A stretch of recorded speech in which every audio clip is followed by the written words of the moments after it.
તો મિત્રો આજે છે આપણી કોલેજમાં એન્યુઅલ ફંક્શન, તો આપણે જવાના છીએ અને હા ત્યાં જઈને સ્ટુડન્ટને પૂછવાના છે કે તમને આ ફંક્શન કેવું લાગ્યું, અને મેમને પણ પૂછશું કે આ ફંક્શન તમને કેવું લાગ્યું. તો ચાલો આપણે જઈએ.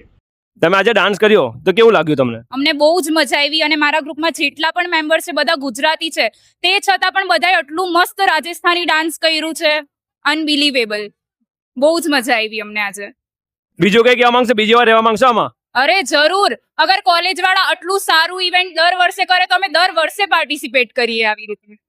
તમે ડાન્સ કર્યો તો કેવી મજા આવી તમને? બહુ મજા આવી, સાચું માં રહેવા જેવી કોઈ આ બધી વસ્તુમાં. અને પાછા રહેશો કે નહીં? પાક્કું રહેશું, શું કેમ નહીં રહીએ, પણ હવે અમારે લાસ્ટ યર તો શું કરીએ, ઓહ, તો આપણે કઈ નહીં કરી શકીએ. કઈ નહીં કરી શકીએ. તો જે લોકો ઇવેન્ટમાં રહેતા નથી એમને કઈ કહેવાનું તમારે? રહેવો બહુ મજા આવે છે, આવું એક્સપિરિયન્સ છે ને એકવાર કરવું બહુ જ જરૂરી છે, તો બધા રહેવો આવા બધા પ્રોગ્રામમાં. મેમ, આ તમને ઇવેન્ટ કેવો લાગ્યો?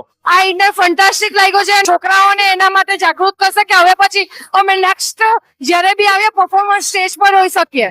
જે ઓડિયન્સમાં બેઠું છે તે રેન્કર માટે વિચારશે, રેન્કર્સ માટે વિચાર્યું છે તે સ્ટેજ માટે વિચારશે. Okay, thank you ma'am.